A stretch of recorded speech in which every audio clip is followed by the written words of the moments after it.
Olá, boa tarde, seja bem-vindo à Sociedade Civil. Estão a crescer os negócios cujas receitas são gastas em projetos sociais. Inovação social é o tema do Sociedade Civil de hoje. Neste Sociedade Civil vamos olhar de perto o que tem sido feito no âmbito da inovação social em Portugal. Para isso, damos-lhe a conhecer 3 negócios sociais. Primeiro, vamos visitar o Cozinha com Alma, onde Cristina de Botton nos explica como funciona este pronto a comer. Passamos também pelo Centro de Reabilitação e Integração de Deficientes e Júlio Marques apresenta as 7 empresas sociais que o centro possui. Ainda neste programa, Mafalda Simões Coelho mostra-nos como o projeto Cozinhar o Futuro permite formar jovens mães e manter a Casa de Proteção e Amparo de Santo António.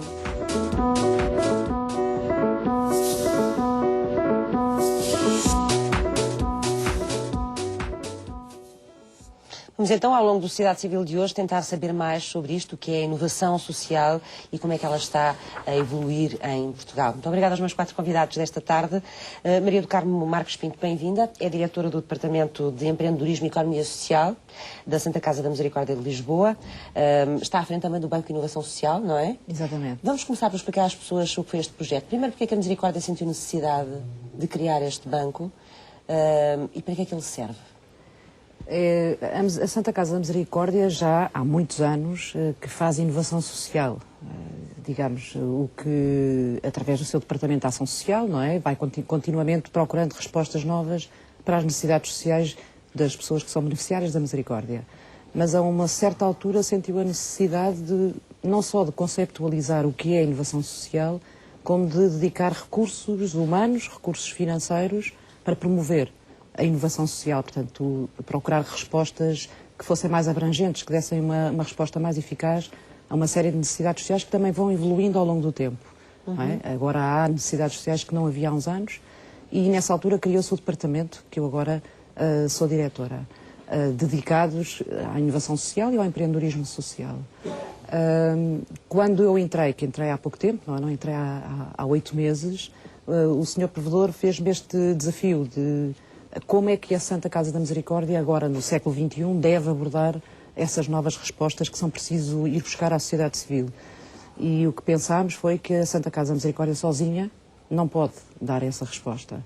Daí a ideia de criarmos o Banco de Inovação Social, centrado nessa ideia de ir procurar os ativos, os melhores ativos que há na sociedade, nas melhores instituições, juntar os ativos todos e, então, poder dar uma resposta mais articulada. Portanto, trabalhar em parceria, na prática, com outras organizações e outras instituições. Exatamente, somos 25. E quando fala em dar respostas novas, que respostas novas são essas que a sociedade precisa, por exemplo? Por exemplo, o desemprego, hoje em dia, é uma das necessidades sociais. O desemprego sempre houve. Sempre houve, mas hoje atinge camadas da população e pessoas que, há uns anos atrás, não estavam tão afetadas ou não estavam afetadas pelo desemprego. Nomeadamente as pessoas altamente qualificadas, jovens qualificados, que ou têm a opção ou desemprego ou fora de Portugal, não é? Portanto, é preciso encontrar maneira de esses jovens, por um lado, não abandonarem o país, não desesperarem e procurarem, por exemplo, na inovação social ou mesmo nos negócios sociais, uma saída profissional. Também os profissionais, as pessoas mais velhas, também foram atingidas com esta crise. Muitas pessoas desempregadas, pessoas também que mais velhas que ainda estão muito ativas e que ainda podem ter um contributo para a sociedade e integrar-se e desenvolver o seu próprio negócio, não é? Procurar respostas novas para essas pessoas. Portanto, na prática foi a sociedade que mudou, não é? Atrás dessas mudanças vem também a resposta social, uma resposta social diferente. Exatamente. É basicamente isso, não é? Basicamente. Já vamos saber um pouco melhor a história do banco e perceber como é que ele está a trabalhar e que projetos é que está a desenvolver. João Cotia Salgado, bem-vindo à Sociedade Civil, é o diretor de investigação do Instituto de Empreendedorismo Social e é assistente também da Universidade Nova de Lisboa. Bom, um pouco à luz daquilo que já foi dito aqui pela Maria do Carmo, como é que podemos definir inovação social para as pessoas perceberem lá em casa? No fundo, quer dizer, acompanhando o conceito, definimos inovação social como respostas ou o processo de desenvolvimento e de implementação de soluções novas para problemas que persistem na nossa sociedade. E onde é que se vão buscar estas soluções novas? Onde é que se vão buscar essas soluções novas? Porque os apoios sociais que existiram ao longo da história em Portugal foram sempre inovando, foram sempre procurando respostas novas. Talvez seja um bocadinho difícil as pessoas perceberem porque é que de repente se começa a falar em inovação social e se cria este conceito. Eu acho o seguinte, a inovação social é um conceito a nível prático muitíssimo antigo. Não é? O exemplo da Santa Casa de Misericórdia de Lisboa, ela própria nasce de um processo de inovação social há mais de 500 anos.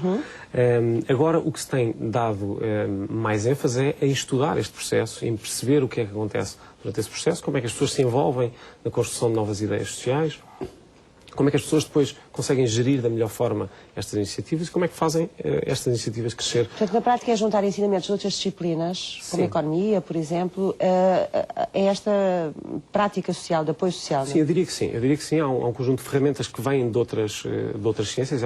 É algo híbrido, digamos. Este mundo da inovação social é algo que está na interseção de várias ciências sociais e, no fundo, é estarmos todos juntos numa lógica de resolução melhor, mais eficiente, sempre, das problemáticas que continuam a existir. E ao nível académico, como é que isso se trabalha? Deve ser de forma diferente das instituições de solidariedade social, com certeza.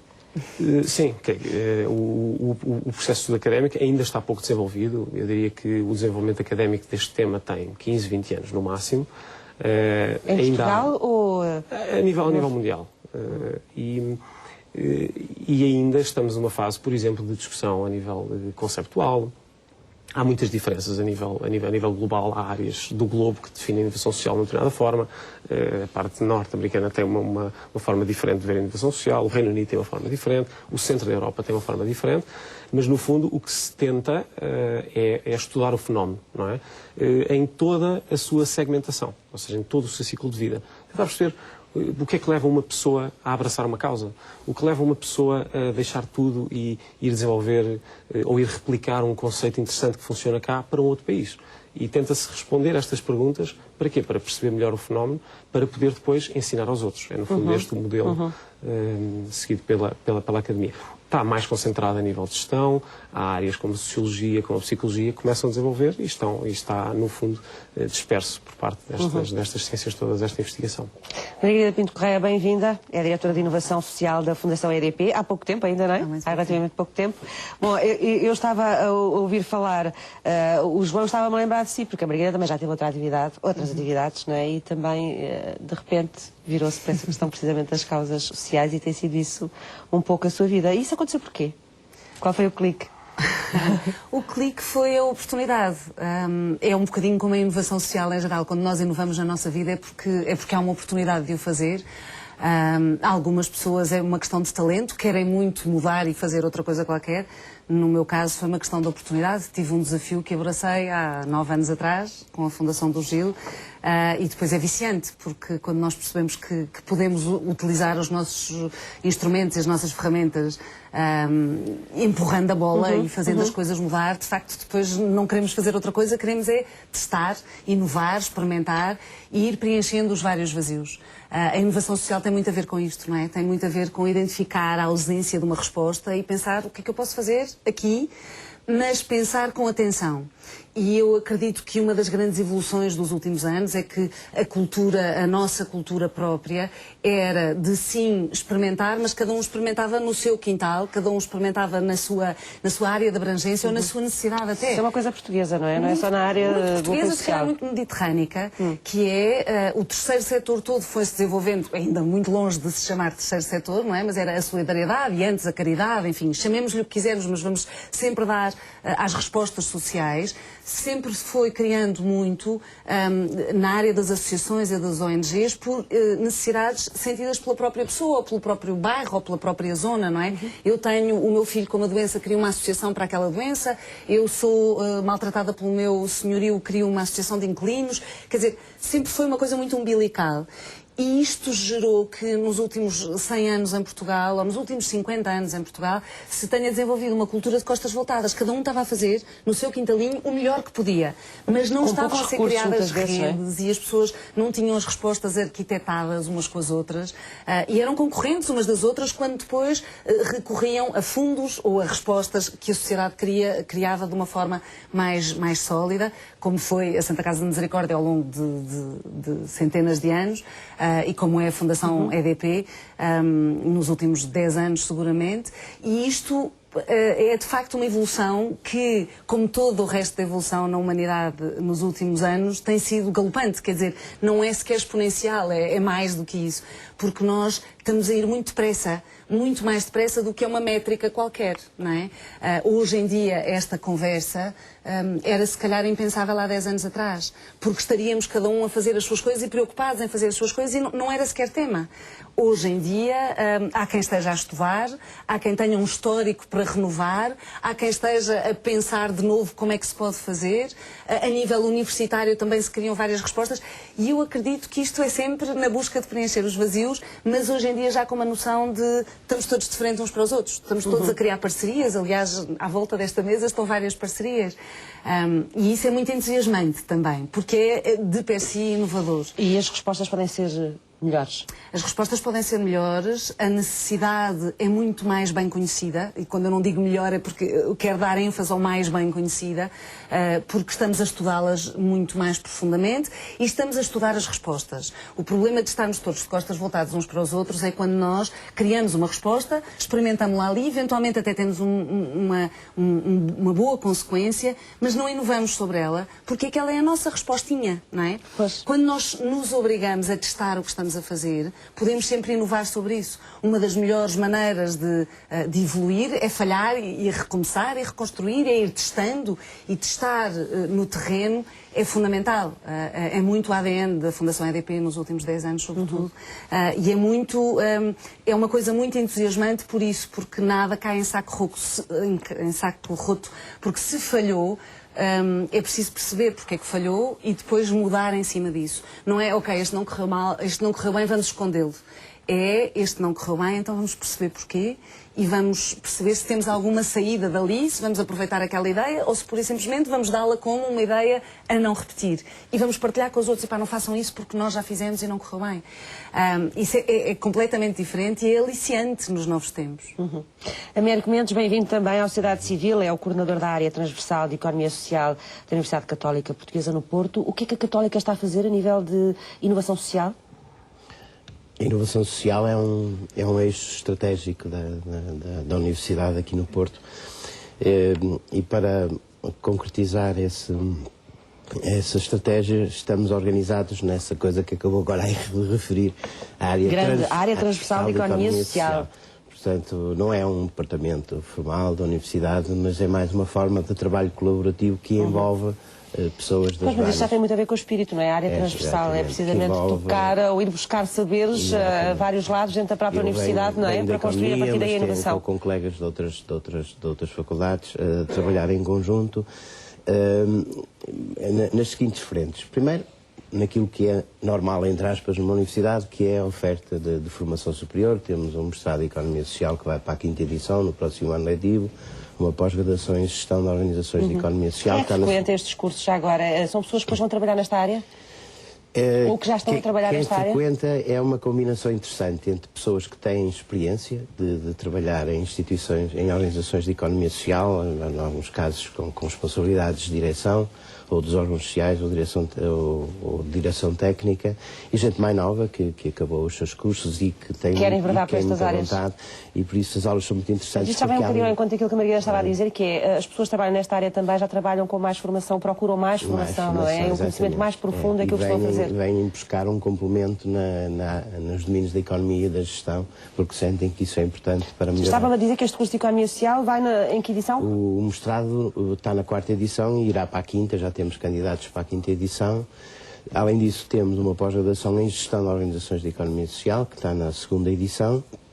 fazemos investigação, portanto estamos em projetos europeus, nomeadamente há bocado referiu-se aqui a questão do conceito, o que é isso da inovação social, e nós estamos num projeto europeu importante nessa área, financiado pela União Europeia, sobre inovação social com universidades de outros países, mas achamos que uma universidade não deve ser só isso. E, portanto, também temos um trabalho muito intenso no terreno, quer com a IPSS, quer com outras organizações de economia social, autarquias, apoiando, portanto, projetos que elas têm em curso. Com o vosso conhecimento, não é? Um projeto muito importante que já vem desde 2008 e que continua é com a CNIS, com a Confederação Nacional das Instituições de Solidariedade. É um projeto de formação-ação que nós pensamos que é um instrumento, está a ser e deve ser acarinhado como um instrumento muito importante de mudança nestas organizações. Se quiser, já vamos falar dele mais pormenor e a conhecê-lo e perceber como é que ele está a funcionar. E também temos um trabalho de apoio ao desenvolvimento de empresas sociais. Portanto, temos uma incubadora na Católica que já existe há mais de 10 anos, mas que nos últimos 2 anos, misturado com empresas na área das indústrias criativas, na área tecnológica, tem agora empresas sociais e esta sinergia entre essas diferentes áreas para as empresas sociais está a ser muito importante. Temos cerca de 30 projetos em desenvolvimento, enfim, em etapas diferentes. Nesta área das empresas sociais. Todas as semanas nos chega mais um ou mais 2. Portanto, também estamos. Portanto, não tem que os procurar, eles aparecem mesmo. Não, no princípio ainda não organizámos uns concursos, mas, enfim, agora eles vêm espontaneamente e vêm naturalmente. Já vamos voltar. O Cozinha com Alma, em Cascais, é um takeaway solidário onde os desperdícios são minimizados e onde tudo conta para ajudar aqueles que mais precisam. Ele funciona com a ajuda de parceiros, de investidores e também de trabalho voluntário. Vamos conhecer este projeto. Cozinha com Alma é o nome de um negócio solidário. Trata-se de um pronto a comer onde são confeccionadas e vendidas refeições cujo lucro reverte para uma bolsa social que ajuda famílias em situação económica vulnerável. A Cozinha com Alma surge no seguimento das notícias que iam saindo na imprensa ao longo dos finais de 2010, em que se falava numa nova pobreza envergonhada, numa nova fome envergonhada. Nessa altura, conjuntamente com a Joana Castela, minha sócia, preocupámos em encontrar uma solução para esta situação. Este takeaway funciona em Cascais e está aberto ao público. Qualquer pessoa pode aqui comprar as suas refeições. Para isso, basta inscrever-se e adquirir o cartão Cozinha com Alma. A família tem sempre que pagar o valor residual pela refeição. Portanto, é-lhe atribuído um cartão Cozinha com Alma, ela vem à loja, tem como modo de pagamento esse cartão e vai abatendo ao saldo do seu cartão. O público geral pode ter esse cartão também, igualzinho, portanto não há distinção da família que é da bolsa ou não, e assim consegue vir a qualquer hora do dia sem ser minimamente identificado. Neste negócio solidário trabalham apenas 4 funcionários pagos, sendo um deles o chefe. Os restantes são voluntários que trabalham para fornecer dezenas de refeições por dia. A confecção, o embalamento, o transporte e a venda destes pratos é feita em equipa e o desperdício é mínimo ou quase inexistente. Os voluntários são fundamentais para o projeto. Temos cerca de 60 voluntários distribuídos entre a loja e a cozinha. Na cozinha ajudam em tudo o que é embalamento, preparação de alimentos, na loja no atendimento ao público. Também temos alguns voluntários na parte de escritório. Para nós era fundamental ter um chefe de cozinha porque é ele que assegura a qualidade, o nosso chefe Nuno Simões, porque temos de ter qualidade. Atualmente são fornecidas cerca de 54 refeições aos bolseiros e vendidas outras 95 para o público em geral. Até agora foi possível alcançar estes números graças à boa vontade dos voluntários, mas também dos parceiros que colaboram com este projeto, que quer continuar a crescer.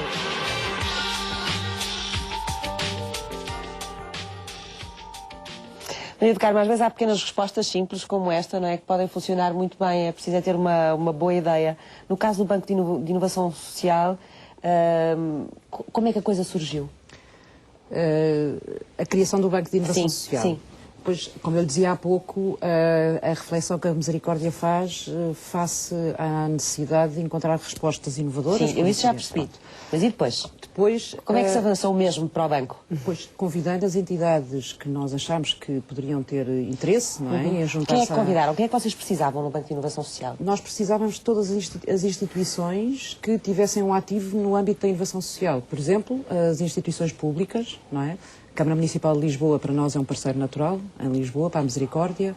A Câmara Municipal de Cascais, porque tem também uma atividade muito intensa na área do empreendedorismo. O Instituto de Emprego e Formação Profissional, é importantíssimo para apoiar as pessoas que estão desempregadas. O IAPMEI. O IPAV, o IES, é nosso parceiro no Banco de Inovação Social. A parte toda conceptual ajuda-nos também a fazer a formação dos nossos promotores. Enfim, uma série de instituições que cobrissem todas as vertentes. Foi fácil agregá-las? Foi facílimo. E eu estou aqui a dar, e a Margarida dizia há bocado, hoje em dia, em Portugal, já não estamos nessa fase, já compreendemos, eu acho, que não podemos dar uma resposta sozinhos.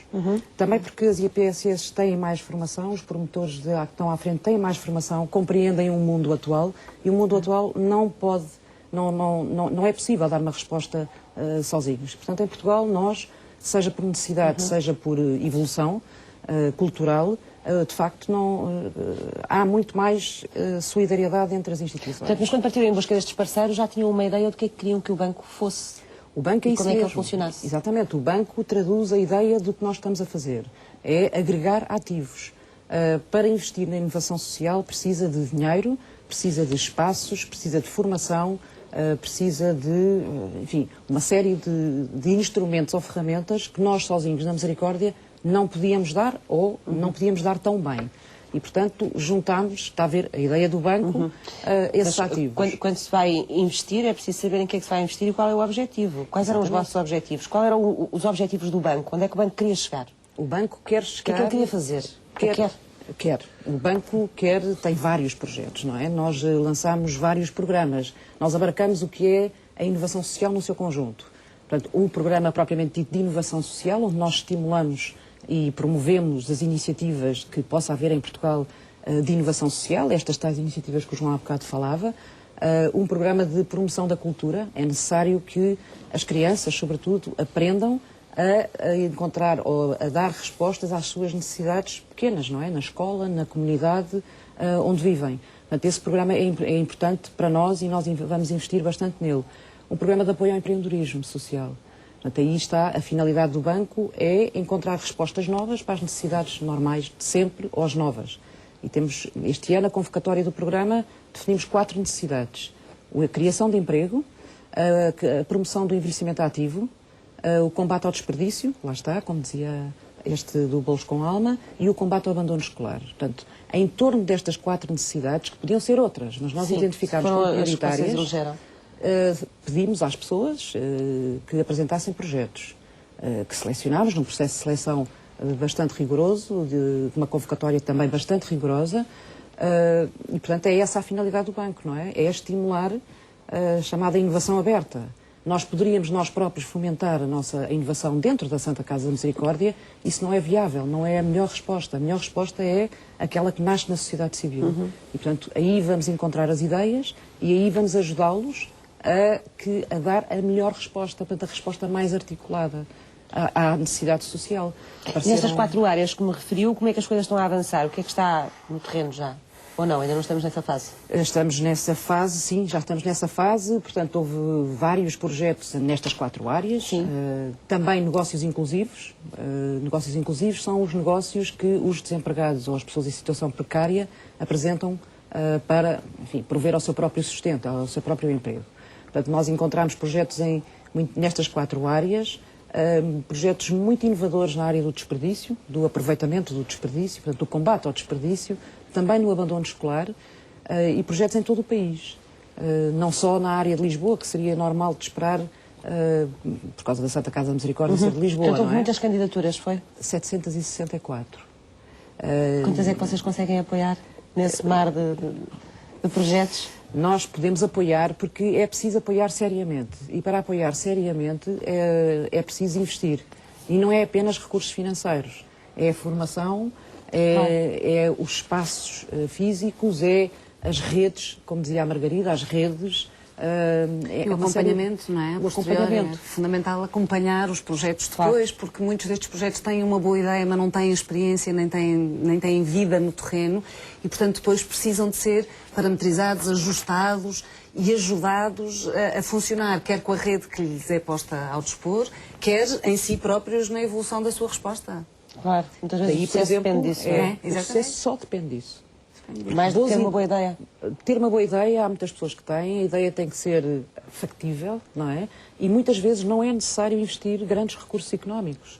É mais o acompanhamento, procurar clientes, digamos assim, conseguir construir as suas redes e conseguir oferecer a melhor resposta. Mas nem sempre o básico é investir em dinheiro. Portanto, nós... o BIS, neste caso, não disse nós vamos dar subsídios, nós não vamos. Nós vamos ver o que é que estes projetos necessitam exatamente e dar-lhes exatamente aquilo que eles precisam. Mas quantos conseguem acompanhar? Entre 30 e 40. Desses 700, não é? Mas também lhe digo, entre estes 700, nem todos são projetos factíveis. Claro, não é? Há muita claro. resposta que nós sabemos que as pessoas também apresentam projetos porque sim, acham que têm uma real ideia e que é o suficiente apresentar e que com dinheiro vamos para a frente. Não é verdade. Não é verdade e eu acho que também aqui o BIS teve um papel pedagógico, dizer, atenção, não é bem isto.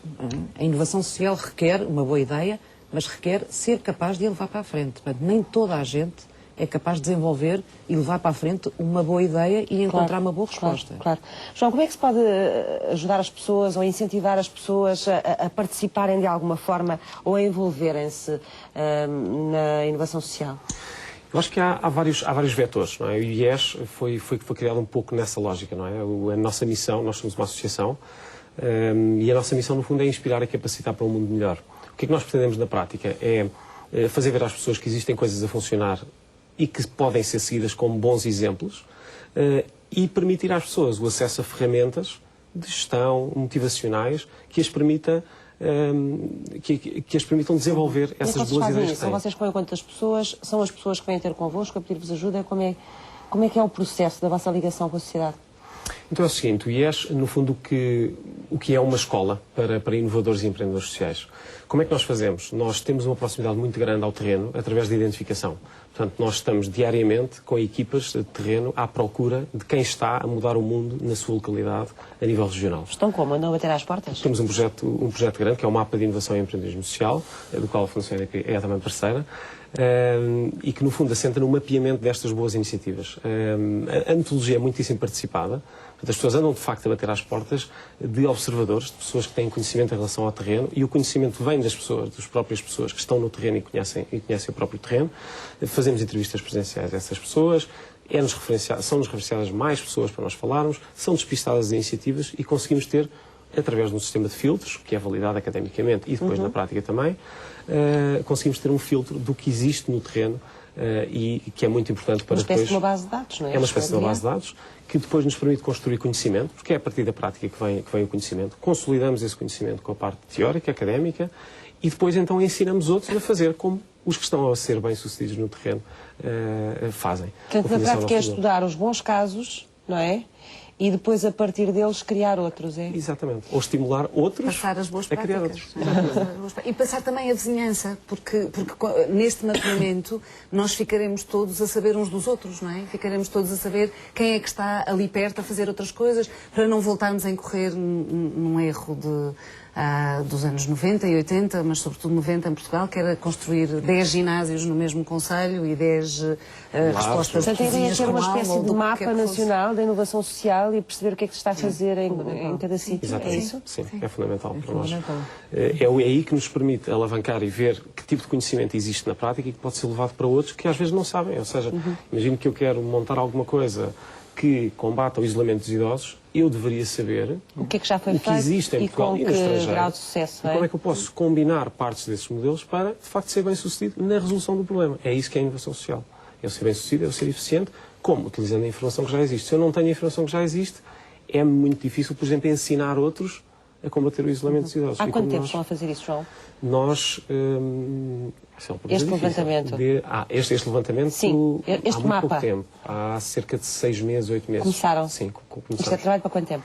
É trabalho para 2 anos. 2 anos. Estimamos Estão a nós que fazer seja isto quê? 2 Por anos. zonas? Por zonas. temas? Por zonas. Por zonas. Onde é que geográficas. começaram? Nós estamos no Alentejo, estamos numa fase semifinal do Alentejo, eu diria a meio do Alentejo.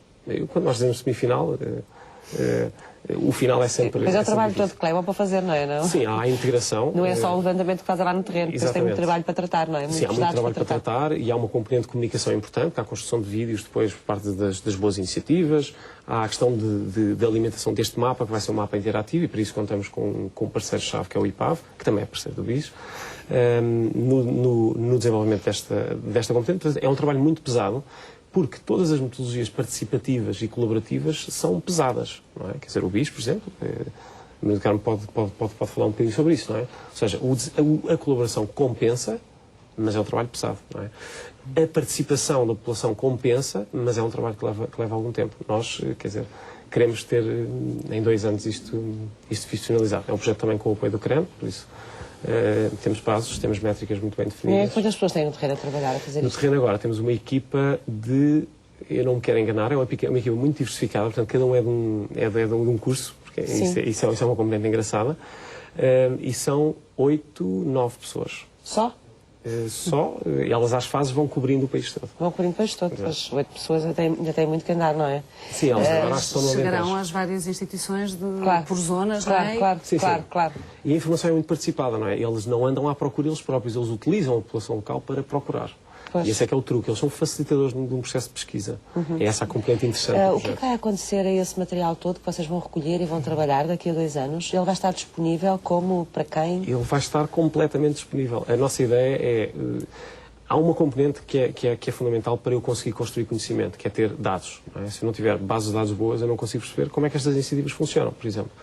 Há uma componente que está a ser desenvolvida por uma universidade parceira nossa, o INSEAD, que é uma ferramenta que tem a ver com a medição da competitividade destas iniciativas, que é muito diferente da competitividade de uma empresa normal. Esta ferramenta vai ser aplicada a esta base de dados que vai ser completamente pública a nível do usufruto, por exemplo, por instituições académicas, por exemplo, por investidores que querem encontrar em determinada zona onde investir e, portanto, vai ser Saber uma o que é que ferramenta... lá há já, o que é que não há, Exatamente. que necessidades Exatamente. existem, essas coisas todas. E vai permitir comparar também, mesmo dentro do próprio país, trabalho que foi feito nas mesmas áreas, mas de forma diferente? Vai ter Sim, esse tipo sim. de cruzamento também? Sim, é um sistema que vai permitir pesquisar e utilizar o que um motor de busca normal de pesquisa pode fazer. Sei lá, filtrar, se eu quero encontrar iniciativas que são relativamente grandes. Imagina um lar que tenha um equipamento que seja similar a um lar, ou de acolhimento, ou de relacionado com Isso idosos. vai permitir também nós sabermos de uma forma mais ampla e global os equipamentos que temos em Portugal nesta área, não é? Exatamente. Principalmente os que têm estas características mais inovadoras, mais escaláveis e que podem ser disseminados dentro do país. E é isso que também nos interessa, não é? Tentar perceber quais é que são os equipamentos que estão, por exemplo, em Beja, que podem ser levados para a Guarda de forma muito simples e que não estão a ser levados só porque não há informação. E isso é fundamental nós conseguirmos saber. Às vezes até criar a necessidade, não é? Porque eu posso ter uma coisa a funcionar mal na minha zona e não saber que há uma resposta e não ter tido a luz dessa resposta, não é? E de repente alguém está a fazer em Beja e eu sou da Guarda e posso aplicar. Portanto, esta Também pode acontecer que uma replicação é fundamental. resposta, que uma solução que seja boa para Bragança não seja para... Claro, ou uma para o Algarve, não é? criasneira. Ou Para o uma Alentejo. criasneira é importante que se saiba onde Claro. é que a asneira nós temos muito este erro de começar sempre de novo, não é? E isso é um desperdício de tempo e de dinheiro, de empenho, de energia das pessoas. De não aproveitar o conhecimento já Portanto, adquirido, se eu não vou é? começar não uma sistematizar. resposta de saúde pediátrica na Guarda, posso ver o que é que está a ser feito no país e dizer aqueles ali funcionaram bem, deixa ver se isto se aplica à minha realidade, não é? E à minha geografia, Claro, porque claro. de facto as coisas depois mudam muito. E isso é fundamental como estratégia para quem começa. A Fundação EDP tem trabalhado muito a área do empreendedorismo social. Isto é diferente de inovação social? Aplicam-se um ao outro. aplicam-se um ao outro. Explica-nos, Porque Margarida. o empreendedorismo social tem a ver com aquilo que nos motiva a funcionar. Um empreendedor social é quem se move nessa direção. É, aliás, eu recomendo a quem passar por perto de um filme chamado Quem se Importa, que não está nos cartazes dos cinemas, mas que todos nós já vimos e que anda a circular em circuitos privados de auditórios, de congregações. Qualquer associação se pode candidatar junto da Fundação EDP para o ter.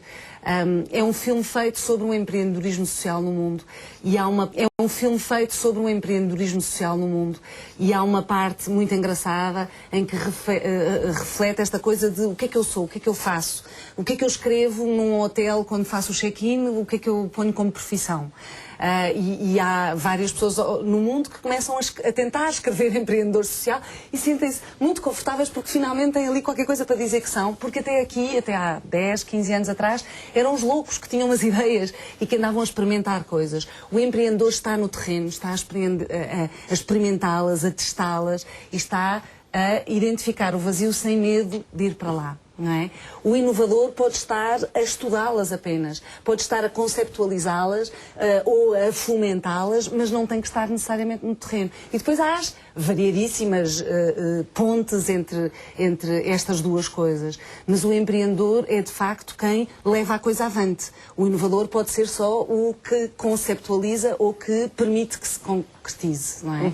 Na Fundação EDP há estes dois parâmetros e há, sobretudo, esta noção permanente de estabelecimento de redes, porque, obviamente, as fundações empresariais e as fundações que vêm com uma capacidade de intervenção também a nível económico têm, lado a lado com essa capacidade, essa responsabilidade.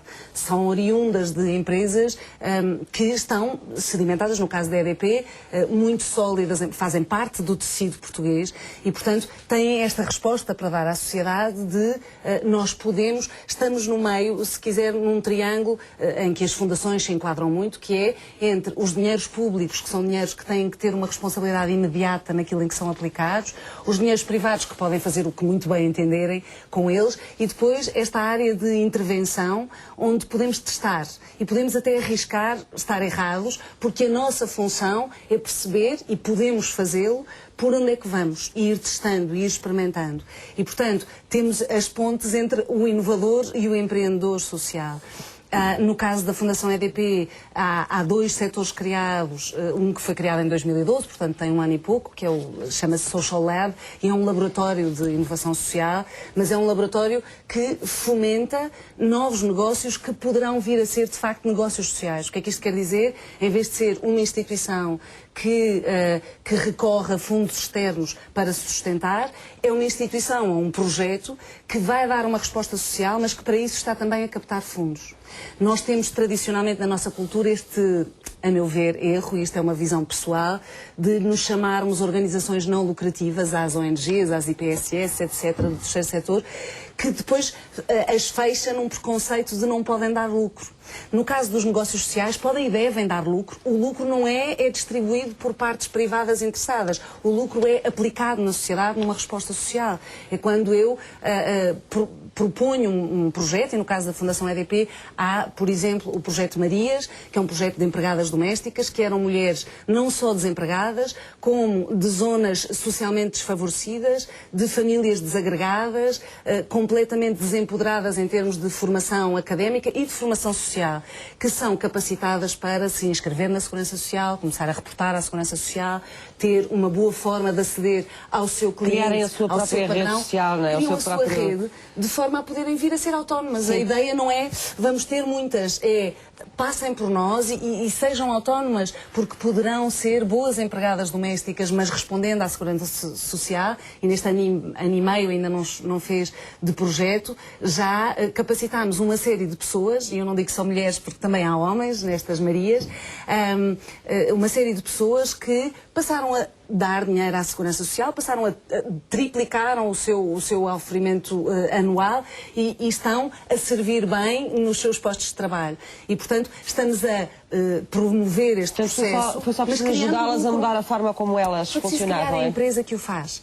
Ter a noção empresarial da coisa, não é? Ter a noção de que é preciso reportar, estudar, é preciso ter uma noção empresarial do projeto em si, mas não é uma empresa de empregadas domésticas. É muito mais do que isso, porque está a capacitar, a formar e a autonomizar estas pessoas para trabalhar. O caso do Speak em Leiria, por exemplo, que é uma escola de línguas que utiliza imigrantes e pessoas oriundas de várias culturas que querem aprender a língua portuguesa ou outras línguas e que trocam serviços ensinando a sua própria língua e depois podem também, qualquer um de nós que pode pagar, receber por esse serviço, não é? E, portanto, criou-se um negócio, mas é um negócio que está a capacitar estas pessoas.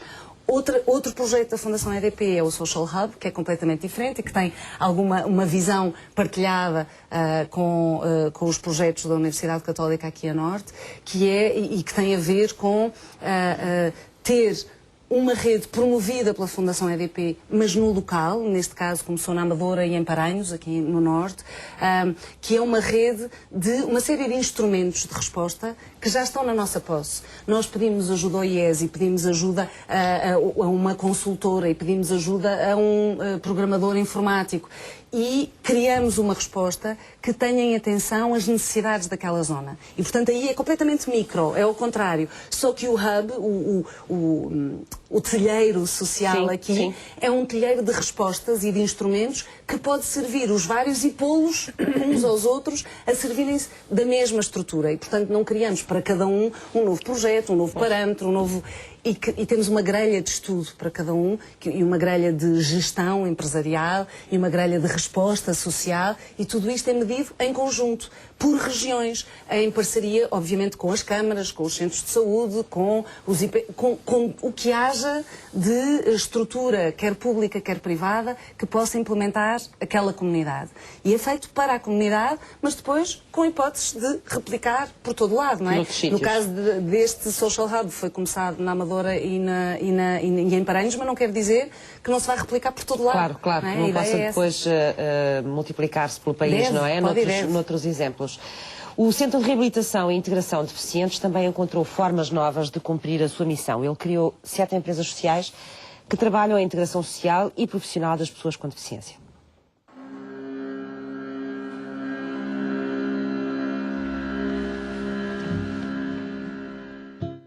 O Centro de Reabilitação e Integração de Deficientes é uma instituição particular de solidariedade social que trabalha pela integração de pessoas com deficiência na sociedade. Nesse sentido, criou as empresas sociais no espaço da instituição em Cascais como uma experiência inovadora no empreendedorismo social português. Esta iniciativa das empresas sociais começa em 1998, com o surgimento de novas valências na instituição, que é o CRID. Destas valências surge o Complexo Social de Apoio à Comunidade, onde então se incluem 7 empresas sociais. No momento temos as 7 empresas, que são a papelaria, temos a reparação de calçado, reparação de eletrodomésticos, um espaço de estética, em vários domínios da estética, temos um espaço de ajudas técnicas, uma loja de artesanato e de artigos de artesanato, temos um café, pastelaria, portanto, são estas as empresas que neste momento estão a funcionar, todas elas completamente integradas na sociedade, todas elas prestam um serviço de qualidade às pessoas que as procuram e estão as pessoas completamente integradas e são empresários que trabalham por conta própria, como qualquer outro empresário. Pagam uma renda à instituição e assim satisfazem várias necessidades. A da instituição, da população que precisa desta resposta e dos próprios empresários que precisam de um local para desenvolver o seu trabalho e aquilo que aprenderam a fazer. Estas 7 empresas sociais integram os empresários na sociedade, prestando serviços à própria comunidade. Para além da inclusão social e profissional de pessoas com deficiência, também empregam outras pessoas da comunidade nestes negócios e permitem a sustentabilidade do centro. Este complexo surge de uma necessidade sentida no Conselho, de 3 necessidades, melhor dizendo. Uma tinha a ver com o facto de a comunidade não ter serviços de apoio, outra tinha a ver com a existência de formandos no Centro de Reabilitação Profissional de Alcoitão, que estavam a terminar os seus cursos em diversas áreas e não tinham um local para desenvolver o seu trabalho futuro, e outro prende-se com a necessidade da instituição em garantir alguma sustentabilidade para dar início a outros projetos que a instituição tinha projetados. Daí que foi criada uma parceria tripartida entre a Câmara Municipal de Cascais, a instituição UCRID e o Centro de Reabilitação Profissional de Alcoitão. E a ideia de ser um projeto inovador vem mesmo neste sentido. A ideia de resolver problemas que existiam na comunidade e a própria comunidade estar a criar soluções para esses problemas, mas em espaços dispares. Portanto, juntaram-se estas três vontades, estas três necessidades, estas três entidades e criaram aqui as empresas sociais como uma resposta sentida aqui na comunidade. No fundo, é direcionado para as pessoas com deficiência e tinha como intenção promover o acesso a estas pessoas porque estão a ter as suas formações e não tinham onde desenvolver depois a sua formação. E aqui foi no sentido também de haver esta integração socioeconómica desta camada da população. A instituição foi uma das premiadas pelo Instituto de Empreendedorismo Social como uma das melhores iniciativas empreendedoras no Concelho de Cascais. O representante da instituição, Júlio Marques, afirma que este projeto foi inovador em 1998 e ainda o continua a ser, uma vez que responde às necessidades encontradas na sociedade.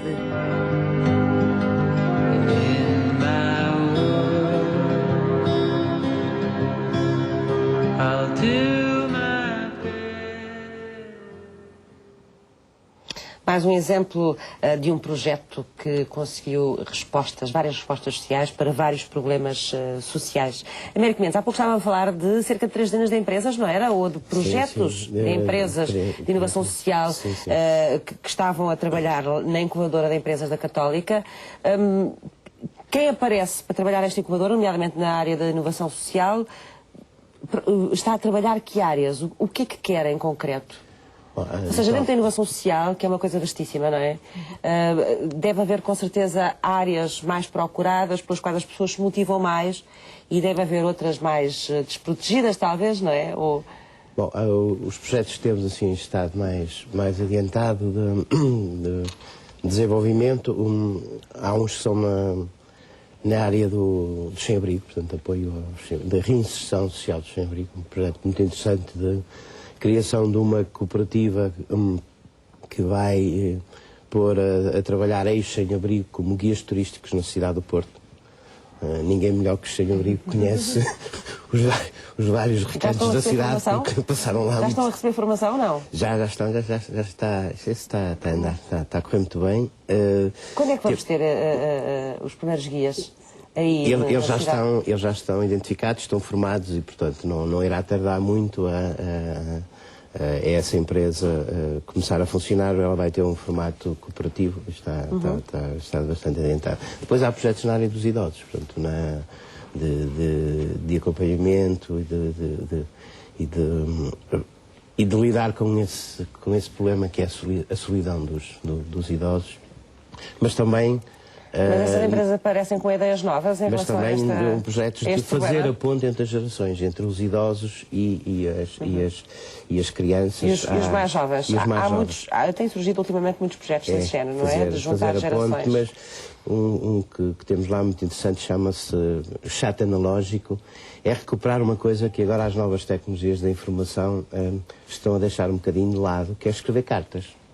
É pôr crianças e idosos a escreverem cartas uns aos outros ao longo do ano e com isso estabelecer um canal de comunicação e de afetividade entre as gerações.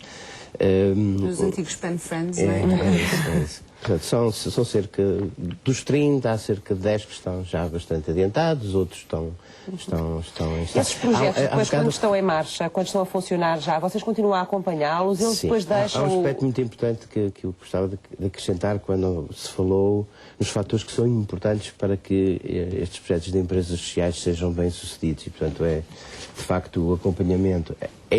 A ideia de ser boa é muito importante, ter mérito, ser execuível, o acompanhamento é muito importante, mas há um fator que é fundamental e o nosso trabalho de apoio à incubação de empresas, uma boa parte passa por aí, que é uma boa ideia, se estiver muito pendurada numa pessoa ou num grupo muito restrito de pessoas, não vai longe. De uma boa equipa, mais tarde ou mais cedo vão sair boas ideias. E, portanto, nós cuidamos muito de, quando nos aparece alguém isolado ou com pouco mais companhias, com uma boa ideia, uma das coisas que nós cuidamos logo é de ajudá-la a constituir uma equipa que seja o mais polivalente e mais diversificada possível. Diversificada no sentido de incluir as valências que É difícil uma ideia de uma pessoa só isolada funcionar? Uma ideia, se continuar muito tempo pendurada numa pessoa ou em pouco mais, não vai muito longe. E então na área social, enfim, não é preciso. Mas precisa de um mentor, não acha? Precisa de um mentor. Precisa sempre de alguém... De alguém que organize, não é? Que faça a síntese das coisas, não é? Nem é tanto o lado da gestão, é o lado da paixão, não é? Tem que haver alguém a acreditar naquela ideia e mas é muito importante a empurrá-la. equipa. Isso já nos aconteceu por muito variadíssimo. Como eu disse, a Católica tem já uma história longa, enfim, na parte social é mais recente, mas nas outras áreas, as indústrias criativas, nas áreas tecnológicas, é uma história já bastante antiga. E há belíssimas ideias que ficaram pelo caminho porque ficaram demasiado penduradas numa pessoa que não teve a capacidade de criar uma equipa. Portanto, isso foi uma aprendizagem que vocês fizeram também, não é? Ao longo destes anos. E é uma resposta que estes hubs podem dar, não é? Quando nós juntamos, há bocadinho a Maria do Carmo falava das várias valências. Só de mais um minuto de ligar isto, digamos, à abordagem que nós temos à economia social aqui na Católica no Porto e que eu referi no princípio. Esse trabalho é relativamente fácil fazê-lo, porque se perceberam, a economia social funciona como um cluster. Portanto, nós temos mestrados a funcionar, pós-graduações, temos projetos no terreno, temos a incubação. E, portanto, há pessoas que nos aparecem aqui há vários pontos de entrada e, portanto, na constituição de uma equipa, muitas vezes a ideia vem-nos por um aluno do mestrado, ou um aluno da pós-graduação, ou vem-nos de alguém que contatamos num projeto no terreno e é ao qual juntamos depois outra pessoa que vem de outro projeto, ou que vem de outra formação, ou que vem de uma faculdade ou de uma formação diferente daquela que inicialmente. Portanto, este funcionamento em cluster gera sinergias que nos facilitam isso que nós pensamos que é a principal ajuda que podemos dar a estas pessoas que nos disse, agora nos aparecem cada vez com mais frequência, com ideias. Portanto, é juntar pessoas com saberes diferentes, não é? E com experiências diferentes. É isso. Podem dar um contributo. Mas com este tipo de funcionamento, onde não nos fechamos apenas nos mestrados, ou numas pós-graduações, ou numas investigações, enfim, tentamos que esta área funcione como um cluster onde há frentes de trabalho diferentes e sinergias que se estabelecem naturalmente entre estas várias áreas da formação superior, da investigação, dos trabalhos, dos projetos no terreno e do apoio à incubação. Dentro da inovação social, há áreas mais bem cobertas do que outras? Ou seja, por exemplo, o banco, quando apoia estas ideias, vai apoiar 30, não é? Ele está a apoiar 30 neste momento, dentro de 700. Elas vêm todas na mesma área? Toda a gente quer trabalhar com idosos, toda a gente quer... e há áreas mais desprotegidas dentro da inovação social ou não? Aparecem ideias para as várias necessidades? Não, eu não sei se há áreas desprotegidas ou áreas mais protegidas. Há necessidades. E há pessoas com iniciativas e essas iniciativas vão ao encontro dessas necessidades todas, ou há algumas necessidades que estão mais bem cobertas do que outras? Fiz-me entender agora? Não. Eu não sei se há uma estatística, se há mais pessoas dedicadas ao envelhecimento ativo ou ao combate ao desperdício. Mas não tem noção das necessidades também que existem? Sim, há muitas necessidades que precisam de resposta, não é? E que vêm da inovação social. Por exemplo, nós vemos aqui um exemplo de um trabalho que é feito com deficientes, não é? Nessa área, há mais projetos e negócios direcionados para essas pessoas ou não? João. É assim, seria necessário saber com muita clareza que necessidades existem por todo o país. Não sabemos, não é? E fazer um matching entre as soluções e as necessidades. Agora, portanto, andamos aí um bocadinho à papa delas ainda também, não é? Agora, o processo de pesquisa é um processo que liga sempre o problema e as soluções que existem. E a solução só faz sentido, aliás, é um dos fatores grandes de sustentabilidade, é ele resolver um problema que existe de facto, não é? Porque há muitas instituições que podem não resolver problemas, estão só por estar, porque houve, sei lá, por exemplo, um determinado financiamento para uma determinada área que era desajustado em relação a isso. Agora, há desde iniciativas de reabilitação urbana no Porto, o projeto Revita Porto, isolamento de idosos, por exemplo, o projeto Aconchego, que ficou no top 10 a nível de inovação social a nível europeu, o Cais Recicla, de reintegração de pessoas sem abrigo, histórias de ajudar, isto promove a leitura em crianças, de uma forma colaborativa, em que elas são as próprias autoras dos livros, Projeto Rios, de reabilitação de rios, através de um sistema de apadrinhamento. Editora Cersiga, com livros em formato braille, pictogramas, para crianças com deficiência e pais com deficiência consigam ler uma história aos filhos. Sistemas de e-learning, como é o caso do Teu Mestre, para crianças que estão hospitalizadas e não têm acesso à escola. Sei lá, existe uma Portanto, abrange as áreas mais diversas, é isso? Sim, abrange as áreas mais diversas. Nesse repto, porque na Fundação EDP houve aqui um parâmetro que este ano mudou e que foi muito engraçado. Eu cheguei em cima, não acompanhei para trás, mas a Fundação EDP, uma das valências que tem são os apoios da EDP Solidária, que é um concurso que se pode fazer, as pessoas candidatam-se, as instituições candidatam-se, e este ano foi o 10º ano que foi atribuído, portanto, a candidaturas de 2012 para 2013. Cresceu brutalmente, a verba disponível passou de 500 mil para 1.500.000 euros, e as instituições escolhidas, no final da triagem de 1.200 e tal instituições, foram 51 projetos. E na parametrização destes projetos, o que cresceu imenso em relação aos outros anos foram os projetos para a família e enquadramento social da família e para as crianças. Que sempre houve, mas eram muito mais reduzidos, e de repente quando se foram fazer as percentagens de quantos se candidataram por áreas geográficas e por teores de projeto, de facto, a capacitação da família, porque a família está a desagregar-se com toda esta ausência de respostas sociais, económicas, etc. E, portanto, nas localidades há cada vez mais uma tentativa de resposta social, de criar redes, de estabelecer, de dar uma resposta social imediata, de como é que as pessoas reagem àquilo que lhes está a acontecer. As respostas têm vindo também à medida daquilo que se vai sentindo que são as necessidades, Claro, à medida que as necessidades vão surgindo. Vamos já regressar. O projeto Cozinhar, que é outro projeto que vamos conhecer, Cozinhar o Futuro, nasceu para recuperar a cozinha e a pastelaria da Casa de Proteção e Amparo de Santo António, em Lisboa. Outros objetivos era dar formação também às trabalhadoras da instituição. Mas o projeto conseguiu ainda uma outra coisa, que foi aumentar o rendimento da Casa de Santo António e torná-la mais sustentável.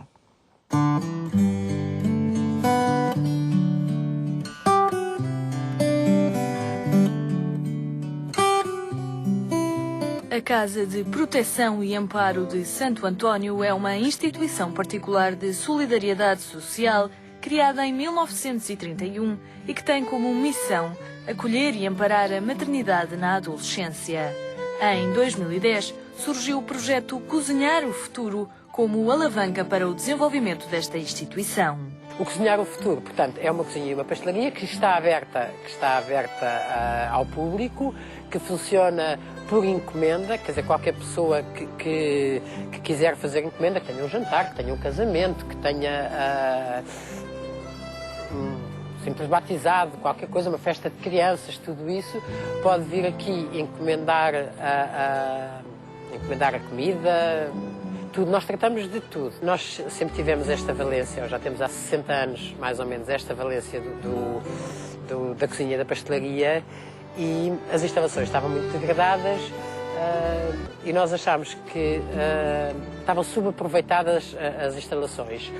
E então desenhámos e fizemos um projeto ao qual demos o nome de Cozinhar o Futuro, que entrou na Bolsa de Valores Sociais e na qual foi angariado, os fundos foram angariados na totalidade para dar formação às pessoas que estavam na cozinha, às cozinheiras que lá estavam há muitos anos, para remodelar os espaços e para poder ter licenciamento, para ter tudo, desde o HACCP, todas essas normas que são exigidas agora por lei, e também para darmos formação às nossas mães da casa, ou seja, é uma mais-valia estas raparigas, quando saírem daqui, ou antes de saírem, passarem pela cozinha e terem um curso de, pelo menos, não comerem sempre fast food. O projeto Cozinhar o Futuro foi cotado na Bolsa de Valores Sociais em 165 mil euros e tem impacto nas 3 valências da instituição: a creche, a Casa das Mães e, claro, a Casa dos Sabores. Todas elas passam pela cozinha, mesmo que seja pouco tempo antes de sair ou tudo isso, porque nós não queremos que estas raparigas não saibam fazer uma sopa, que estas raparigas não saibam, quer dizer, muitas delas saem daqui para se autonomizarem e, portanto, têm que ter essa parte minimamente sabida, não é? A diretora Mafalda Simões Coelho define este projeto como uma nova resposta social de caráter formativo para as mães. O Cozinhar o Futuro também possibilitou o aumento do número de pessoas ajudadas por esta instituição e pretende, através da formação, que as mães tenham as ferramentas necessárias para desenvolver novos projetos de vida fora da Casa de Santo António. Eu acho que isto tem duas vertentes de negócio social. Primeira, as pessoas que nós temos na cozinha, as cozinheiras, por exemplo, só para lhe dar um exemplo, a minha chefe de cozinha está nesta casa há 40 anos e começou por ser mãe adolescente de cada casa. Portanto, nós, quando damos a formação a elas e quando elas estão de saída, se a própria Casa dos Sabores necessitar, é a elas as primeiras que nós vamos recorrer. Portanto, estamos a dar emprego a estas mães. E depois, funciona como um negócio social, porque o lucro da Casa dos Sabores automaticamente reverte para as mães, ou seja, reverte para sustentar esta casa. A Casa dos Sabores emprega 10 pessoas diretamente e presta o serviço de catering. Segundo a diretora da instituição, o valor das encomendas varia conforme a quantidade pretendida e tem apresentado bons resultados.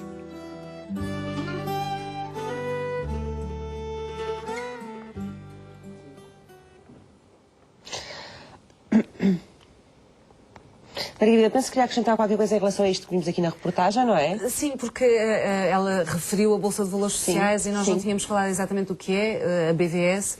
A Bolsa de Valores Sociais exatamente, funciona como uma bolsa, não é? Em que qualquer instituição pode pôr um seu projeto, não a instituição como um todo, mas um projeto.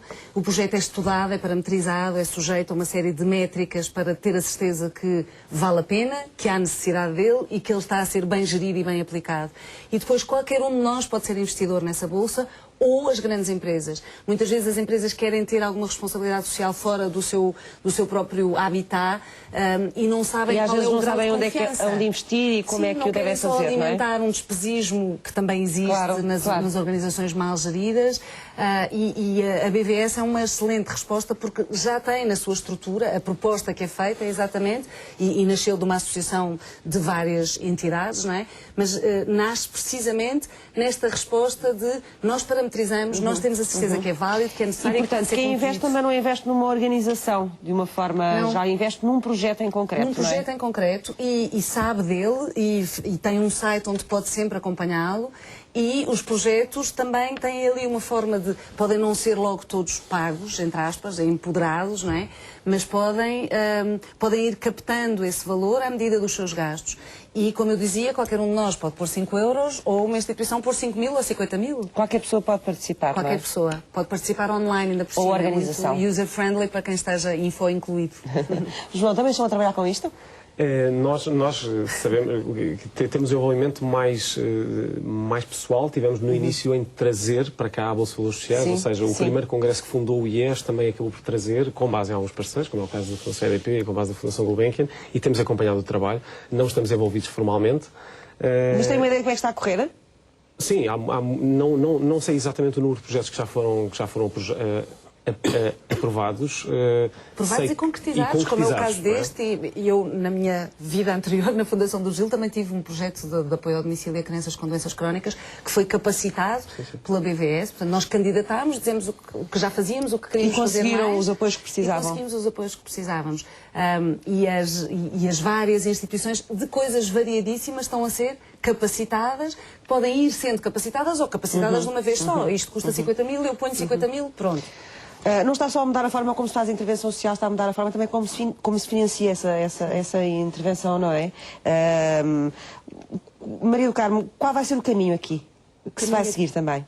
O caminho aqui é importante passar de uma mentalidade de subsídio ao dependente, portanto, de haver uma transferência, seja do Estado, mesmo seja das empresas, a título da responsabilidade social para os projetos, a que os projetos tenham uma rentabilidade, não é? Assegurem que possa haver investimento. Portanto, eu posso ser investidor social. Assegurem a sua autonomia financeira, na prática. Tem que ser sustentáveis.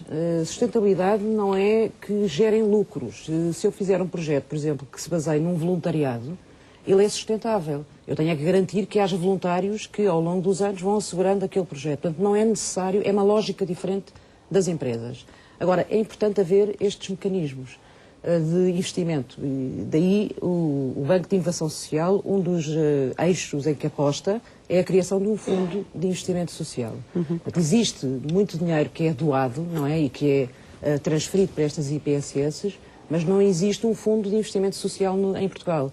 Na Europa há vários fundos de investimento social, a própria União Europeia é um dos objetivos da Estratégia de 2020, é de criar mecanismos de investimento na inovação social. Portanto, para nós é um objetivo prioritário.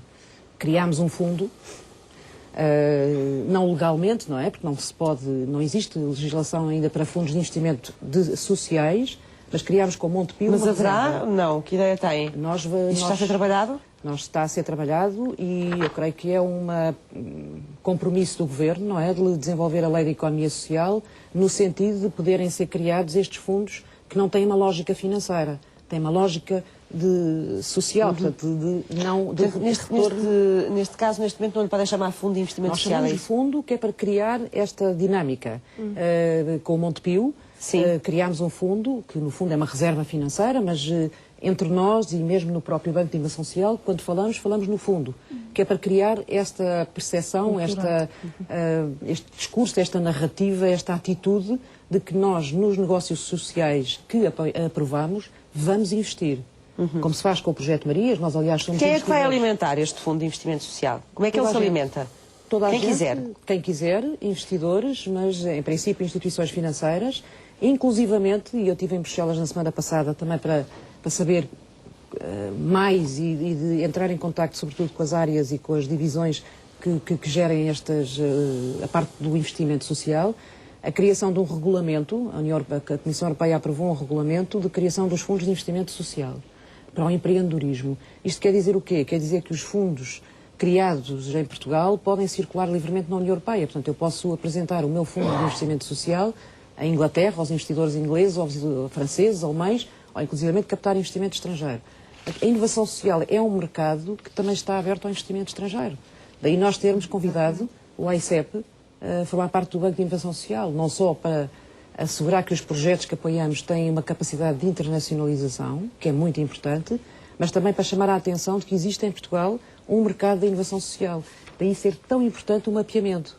O mapeamento das iniciativas é super importante porque nós temos iniciativas muito inovadoras, comparado até com as boas práticas na União Europeia, e não sabemos. Nem nós sabemos, nem os outros sabem lá fora também. Não é? E lá fora não. O BIS, por exemplo, o Banco de Inovação Social, que eu fui a Bruxelas apresentar também, porque acho que é a nossa obrigação dar a conhecer, foi considerado, pelo menos pelos meus interlocutores, como um exemplo de boas práticas, por causa dessa atitude colaborativa, por causa de juntar uma plataforma entidades privadas e públicas e de vária índole, não é? E de abarcar todo o processo de inovação social. Ora, se nós não damos a conhecer, não é? Também não há ninguém que possa investir. Não é? E isto é muito normal lá fora, quer dizer, eu posso ir à Inglaterra e pôr o meu dinheiro numa charity, num projeto e ter o retorno, não é? Portanto, isto que ensaiou a Fundação EDP tem que ser generalizado, mas para isso é preciso haver instrumentos. Eu espero que o Governo... Está a falar da Bolsa, é isso? A Bolsa é um mecanismo de financeiro, não é? Mas o fundo é como se tiver um fundo de investimento imobiliário, não é? Sim, mas quando existe que a EDP ensaiou, estava a referir-se a quê? Aos projetos Marias e ao projeto SPIC. Ok. Porque fez uma ronda de investidores, no qual nós também investimos, como investidores sociais, mas é preciso mecanismo, fundos mesmo, como se fosse um fundo imobiliário. E quando nós investimos, as pessoas estão habituadas a utilizar ou a ter o conceito de investimento de uma coisa em que depois recebem qualquer coisa, não é? Eu invisto €1 para receber 5. Neste caso, estamos a investir. Quem investe dinheiro ou serviços ou bens, está a investir isso para ter retorno social. E estas métricas já existem, mesmo a nível internacional, já há uma série de sistemas de retorno de investimento social como havia para o retorno do investimento empresarial normal, não é? Que era, eu invisto nesta empresa e ela depois dá-me um lucro e eu reparto pelos acionistas. Os acionistas sociais agora podemos ser nós todos, porque este retorno já está a ser medido. E, portanto, é muito importante que isto seja empurrado e que seja desbravado rapidamente. E nós Já é importante que tenhamos legislação, não é? Por aquilo que eu percebi. Exatamente. É fundamental. Mas o Estado português está a tratar disso e é bom que a União Europeia esteja a empurrar e empoderar. João, isto vai mudar a forma como hoje se trabalha, ou se trabalham, ou se tenta dar resposta às questões sociais, vai mudar este paradigma também do financiamento das instituições, ou seja, das instituições particulares de seguridade social, como nós as conhecemos até agora, e das organizações não governamentais, nomeadamente em relação à dependência dos subsídios de Estado, que foi quase sempre assim que elas viveram, não é? Sim, a questão da sustentabilidade é uma questão fulcral, não é? E eu acho que muitas das instituições mais tradicionais do terceiro setor não se preocuparam tanto porque tinham uma forma de gestão que tinha determinado tipo de financiamento, normalmente público ou fundacional, garantido e, portanto, quer dizer, não vale a pena eu desenvolver ou pensar ou repensar o meu modelo de gerar receitas de uma outra forma. Agora, a questão é, e como o Diogo Vasconcelos... Também era uma questão de mentalidade, não era suposto, era até escandaloso, provavelmente, se estas organizações rendessem dinheiro. Exato. Mas agora o paradigma está um pouco a mudar, não é? Ou seja, agora se calhar temos os financiadores tradicionais que dizem vocês têm de tentar perceber que outro tipo de financiamentos podem existir, que podem ser através de outras parcerias, não quer dizer que todas as iniciativas tenham que viver do mercado, não é? Uma instituição que distribui cobertores a sem-abrigo dificilmente vai conseguir vender os cobertores à pessoa sem-abrigo, porque a população final tem essa restrição financeira, digamos, não é? Mas pode ser mais inovador na forma como procura financiamento. Em vez de depender 95% do Estado, então vamos tentar diversificar as fontes de financiamento. O processo de diversificação é um processo difícil quando tem alta dependência.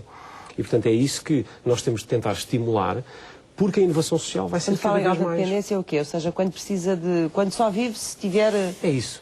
É assim, se tiver os ovos todos também pode ser inovadora, não é? Também deve ser inovadora. Claro. É questão de ter os ovos todos no mesmo cesto, não é? É sempre perigoso eu ter os ovos todos no mesmo cesto, porque se ele cai, parte-se todos, não é? Se eu tiver vários cestos com vários ovos, então um pode cair às vezes, não é? Portanto, é essa a perspectiva, mas é muito difícil. Lá está, porquê? Porque as instituições desenvolveram competências para servir um ou dois financiadores, por exemplo, não é? E ter uma componente de donativos. Digamos, eu estou a falar genericamente, obviamente... Portanto, essa estrutura também está a mudar. A estrutura de financiamento está a mudar. A forma como as próprias organizações... Mas principalmente vem das próprias organizações, não é? Porque as organizações estão a percepcionar que as fontes normais de financiamento são mais arriscadas do que eram há algum tempo.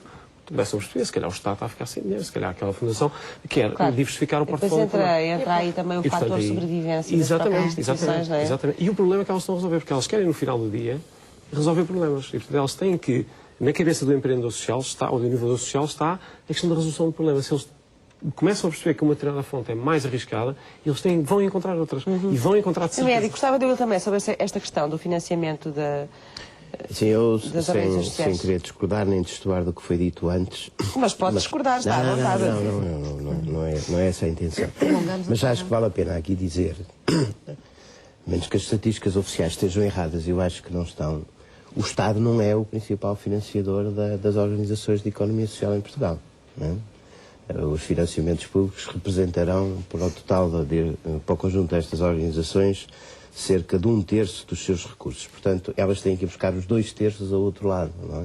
Já onde é que estão a ir buscar, maioritariamente? Por exemplo, aos próprios utentes, quando os utentes contribuem, pagando pelo menos parte do custo dos serviços que essas organizações lhes prestam, donativos e portanto, para serem sustentáveis, atualmente e desde há muito tempo, umas mais, outras menos, como é evidente, isto não é igual em todas as áreas da economia social, nem com todas as organizações, mas elas sempre tiveram que fazer apelo a outras entidades que não o Estado, e muito do que se construiu e do que se faz aí pelo país fora nesta área não depende do Estado e depende muito do contributo das comunidades. E o que está a mudar, e enfim, com as iniciativas que aqui foram referidas, é uma outra coisa que é muito importante e é uma mudança para melhor, que é quem apoia estas instituições agora é mais exigente com elas. E exige, e nomeadamente, exige mais transparência, exige prestação de contas, E quer exige perceber, qualidade nos projetos. quais foram os resultados o do seu que investimento, não não é? era tanto verdade no passado. E, portanto, no passado, quem doava pronto, não tinha tanta esta exigência, não controlava tanto, não tinha mecanismos ao seu dispor para controlar o que era feito dos seus apoios, e isso foi mau, isso gerou situações que não deveriam existir, e com o que foi dito, enfim, iniciativas como aquelas que foram aqui referidas e outras, julgo que se estão a dar passos muito importantes, muito positivos. No sentido de tornar também mais transparente a forma como as pessoas investem o seu dinheiro nas áreas sociais. Organizações, porque enquanto as organizações com fins lucrativos, muita da sua sustentabilidade passa pelo teste do mercado, estas não têm no teste do mercado, mas têm que ter um teste. E o teste tem que ser, nós somos a porta aberta. E, portanto, ajudem-nos, porque o que estamos a fazer vale a pena, mas venham ver o que é que nós estamos a fazer e sejam exigentes connosco. E isto não era assim muito no passado, até por várias razões que não interessa aqui explicar, e com estas iniciativas e outras que estão aqui a ser referidas, estamos a caminhar no sentido de mais transparência. Por isso é que nós, nas nossas formações, no mestrado, na pós-graduação, temos lá uma disciplina só para isso. Transparência na gestão das organizações de Que é economia social. importante, para a sobrevivência delas também. Muito Ainda não falámos aqui de uma coisa que eu acho que era importante, talvez, para terminarmos, que é, provavelmente, para juntarmos esta nova forma como estas organizações estão a funcionar, à inovação social, também à forma como elas estão a financiar, que é o de garantir a responsabilidade social de todos, não é? Como é que nós estamos a esse nível de responsabilidade social, quer dos cidadãos, quer das empresas, quer das outras organizações? Nota-se que há cada vez mais essa responsabilidade, que todos nós participamos nisso, ou não? Eu acho que sim, sem dúvida. Acho que até a crise acelerou essa consciencialização das pessoas. Do coletivo? Somos todos necessários e todos participamos na resposta. Por exemplo, eu noto isso no nosso universo. Nós abrimos as inscrições para tutores, para seguirem os projetos, uma espécie de voluntário, não é? O tutor do Banco de Inovação Social, e tivemos uma resposta impressionante de pessoas que têm formação, portanto, estão em empresas, é voluntariado de competências, que têm a vida ocupadíssima, não é? E que, pela disponibilidade de tempo que têm, ficámos agradavelmente surpreendidos de ver como as pessoas consideram, por exemplo, apoiar um projeto, ser tutor de um projeto, fazer responsabilidade social, não é? Que aqui há uns tempos atrás não era assim. Eu penso que a cidadania em Portugal está na muito cultura mais da consciente. população. Eu faria uma ressalva, porque acho que a população de facto evoluiu, a comunidade portuguesa em geral, a cultura portuguesa evoluiu muitíssimo, no sentido disto que a Maria do Carmo estava a dizer. Nos últimos anos, a crise foi também desculpa para separar o trigo do joio a nível da responsabilidade empresarial, da responsabilidade social das empresas. Porque há 5 anos atrás era um elemento de marketing fundamental, descobriu-se de repente que era maravilhoso ser bonzinho e, portanto, as empresas fazer qualquer coisa pelos outros, não é? abusaram Fazer das parte da instituições imagem do marketing da empresa, Sim. não é? Sim, e não tem mal nenhum o processo Claro. que se chama win-win em marketing, não é? Ganhamos todos e eu invisto, tu consegues complementar o teu projeto e mostramos isto juntos e ganhamos todos comunicação. Não tem problema. O problema é quando isso não é completamente honesto, cai no menor abalo. E o menor abalo é a economia real, que começa a não ter liquidez e as empresas resguardam-se nisso, e houve imensas empresas a saltar fora da sua responsabilidade social, dizendo, eu agora já não posso. Não correspondendo isto exatamente à realidade. Portanto, foi uma desculpa formidável nos últimos 2 anos poder dizer, perante a crise eu já não posso investir tanto. Ou foi, direito o último do lado comercial, como é óbvio, um medo geral também. Mas houve uma enorme retração a esse lado, ao mesmo tempo que a população deu o peito e disse estamos aqui, e aderiu muito mais a tudo o que lhes foi posto à mão, todos os instrumentos que lhes são disponibilizados. E há muitas formas de aderir sem ser com dinheiro, não é? Por exemplo, o exemplo que me estava a dar é com conhecimento, com know-how. O conhecimento é muito importante para ajudar os projetos a serem desenvolvidos, já viu?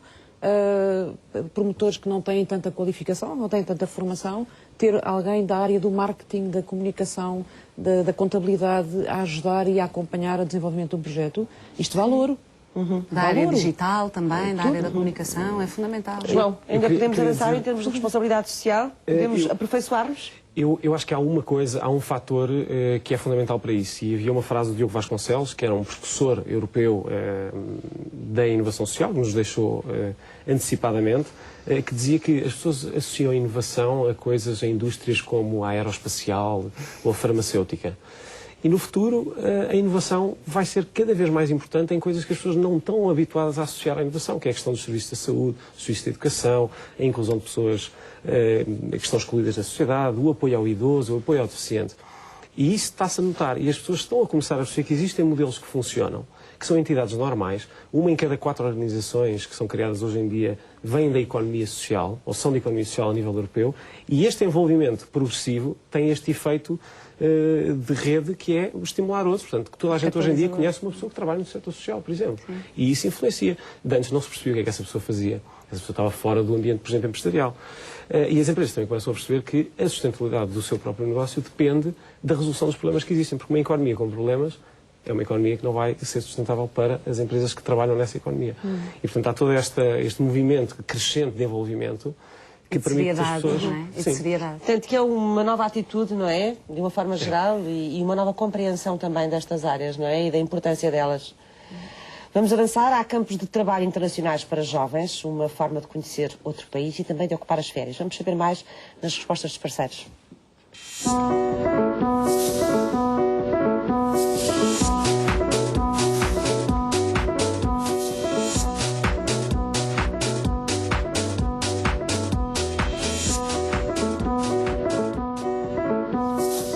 Natália, bem-vinda. Natália Mendes é técnica do Instituto Português do Desporto e da Juventude. Este programa, os Campos de Trabalho Internacionais para Jovens, já tem bastantes anos, não é? Estiveram interrompidos durante um ano, não foi? Estiveram interrompidos em 2011, regressaram... Voltaram o ano passado? O ano passado, exatamente. E este ano também? E este ano também. Este ano ainda há inscrições abertas para quem quiser Ainda há inscrições participar. abertas, embora estes campos são muito procurados por jovens estrangeiros, portanto, alguns deles já portanto, já lotados. De qualquer das maneiras, qualquer jovem... Ou jovens estrangeiros que estão cá em Portugal ou que se inscrevem a partir de fora? Jovens estrangeiros que estão cá em Portugal e jovens estrangeiros que se inscrevem em sites parceiros nossos do Instituto Português do Desporto e da Juventude internacionais. Portanto, isto não está aberto só aos jovens nacionais? Não, é aos dois, aos estrangeiros e aos nacionais. Os estrangeiros andam mais depressa, é? Os estrangeiros andam mais depressa Gostam mais e gostam gostam mais disto, estão mais habituados, gostam muito de vir ao nosso país, gostam muito da nossa cultura, do nosso sol, da nossa praia. E gostam de vir fazer trabalho nas diversas áreas, arqueologia, património, ambiente, portanto, por aí fora. E, de facto, são muito procurados. Vocês têm quantas vagas, mais ou menos? Este ano temos à volta de 170 vagas para os campos de trabalho internacionais, com 10 projetos a nível nacional que foram aprovados, embora 35 apresentados, mas 10 aprovados, com 52 mil euros à volta disso, portanto, para os 10 projetos. E os jovens estrangeiros inscrevem-se e depois são alocados mediante o seu gosto, a sua escolha, porque depois já eles têm mais inscrições do que as vagas, não é? Sim, muito mais. E Neste momento já temos mais que o dobro, penso eu. Como é que fazem para os selecionar? Eles inscrevem-se em 13 escolhas e depois, mediante as escolhas, eles são canalizados para os campos. Quando os campos estão cheios, pronto, não há... Portanto, é por ordem de chegada. Por ordem de chegada, não sei que haja algum deles que desista. Exatamente. Somos procurados por jovens, sobretudo, que vêm de onde? Da Europa? Da Europa, sim, da Turquia muitos, agora neste momento, e já o ano passado, mas da Alemanha, de Espanha, houve uma altura que vinham muitos de Espanha e de Itália, talvez pelo lado do país latino, a escolha do país latino, mas neste momento já muitos até da Europa do Norte, portanto, da nova Europa, portanto, dos países de nova adesão, que já muitos nos procuram também. Estava-me a falar há pouco nas áreas em que eles vão trabalhar, uma delas é a arquitetura, não é? Arqueologia, ambiente, há uma também disso, ambiente, património, e quais são as outras? Arqueologia, património, ambiente, outras de interesse social e comunitário, são muitas. portanto, de muitas áreas.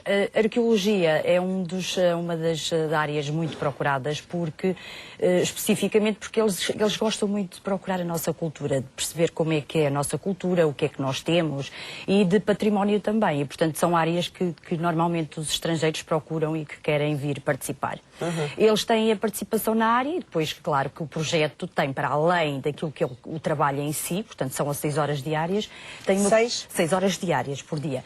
Depois tem uma componente lúdica em que eles podem participar, de acordo com a entidade que apresenta o projeto. Que se candidata, não é? Se candidata, apresenta uma variante de cultura, de visitas, de participação em festas tradicionais que eles adoram. Portanto, tem a ver com a nossa cultura e eles mencionam mesmo isso como o seu lado mais, o seu gosto mais relevante, que é participar efetivamente naquilo que nós temos na nossa cultura, perceber como é que nós somos, como é que nós vivemos e, portanto, é uma das avaliações que eles fazem dos projetos onde participam. Para além de que a avaliação que tem sido dada a todos os nossos campos de trabalho tem sido excelente. Portanto, todos eles avaliam os campos de trabalho, sim, com uma ficha de avaliação e que nos permite, ao longo destes anos, perceber que todos os jovens que nos visitam levam efetivamente uma imagem muito positiva do nosso país e daquilo que nós somos. Quanto tempo duram estes 15 dias. campos 15 dias. Trabalho? Eles, ao longo de 15 dias, fazem o trabalho, portanto, as 6 horas diárias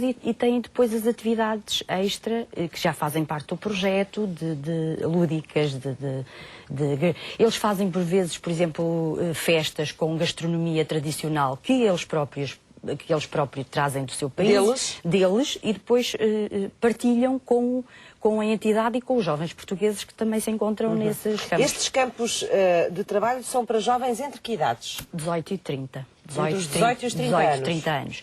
Aquilo que eles têm que fazer, o que é que eles têm direito? Eles nestes campos têm direito ao alojamento e à alimentação. Aquilo que eles têm que despender da parte deles é apenas a viagem, portanto, que eles têm que fazer até chegar ao respectivo campo. A viagem não faz parte do... A viagem não faz parte do vosso projeto, exatamente. É por conta do jovem. E um seguro? Eles têm um seguro também, Eles têm não é? um seguro, sim, de participação. Portanto, caso aconteça alguma coisa durante a participação dos 15 dias no campo de trabalho internacional, eles têm um seguro para portanto, cobrir o que provavelmente acontecerá. Não tem havido problemas, portanto... Estes campos funcionam todos no verão ou também há campos Só destes? no verão, só no verão, sim. É uma maneira de passar umas férias diferentes, uma maneira de aprender o que é um outro país, participar em atividades criativas, inovadoras. Portanto, eu acho que é muito... Todos eles têm uma avaliação e nós somos muito procurados, é curioso. Nós temos parceiros nestes campos? Nós temos parceiros internacionais. O Service Internacional, que é uma base onde estão colocados os campos todos a nível europeu e, portanto, o jovem procura, escolhe por área de preferência, por país de preferência e, portanto, durante esse tempo, durante essa base onde ele procura, faz a inscrição, canaliza a inscrição para o país que pretende, com a inscrição que escolhe do projeto e, portanto, participa no projeto. Nós temos tido mais procura de jovens estrangeiros do que conseguimos que os nossos vão para fora. Portanto, as inscrições são... Já me falou disso 2 vezes, é muito diferentes. Eu já percebi.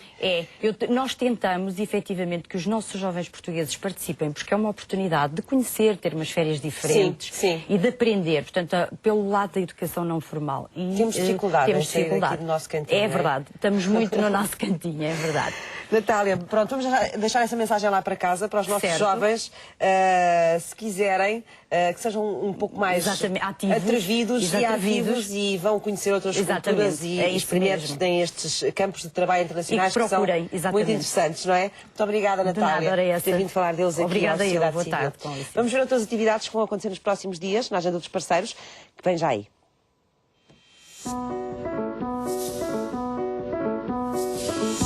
O Serviço Educativo da Fundação de Serralves convida todas as famílias a visitarem Serralves aos fins de semana, durante todo o ano, para realizarem em conjunto uma série de atividades no âmbito do programa Famílias em Serralves 2013.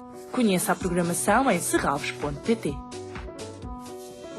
A exposição permanente Malaposta, patente na Fundação Portuguesa das Comunicações, é uma reconstituição do percurso do correio de passageiros numa estação de muda do século XIX. As visitas guiadas decorrem às segundas, quartas e sextas-feiras, às 16 horas.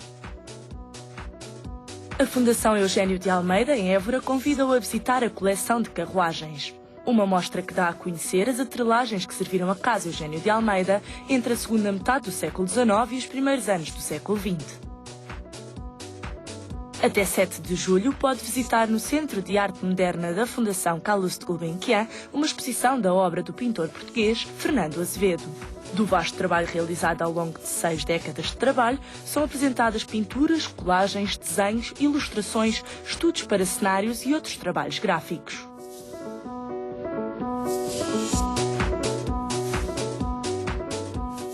Estamos a fechar a Sociedade Civil de hoje. Falámos aqui sobre a inovação social, tentámos perceber como é que ela está a funcionar em Portugal, como é que ela está a evoluir. Muito obrigada aos meus 4 convidados desta tarde e vou deixar-lhe, como é habitual, 2 sugestões de leitura aí para casa. Um livro que conta a história do navio Serpa Pinto, chama-se O Navio do Destino, de Rosine Digen, e fala sobre a participação e o papel deste navio português na Segunda Guerra Mundial. E depois uma história de André Oliveira, Corro para a Eternidade, a trágica ambição de Francisco Lázaro. São as 2 sugestões de leitura que lhe deixo hoje. A Sociedade Civil vai voltar amanhã com um programa dedicado aos segredos do cérebro. Diz-se que usamos uma ínfima parte do nosso cérebro, mas não é bem assim. Diz-se ainda que homens e mulheres têm cérebros diferentes. Será que é? Segredos do cérebro é o tema de amanhã, porque Sociedade Civil somos todos nós. Até amanhã.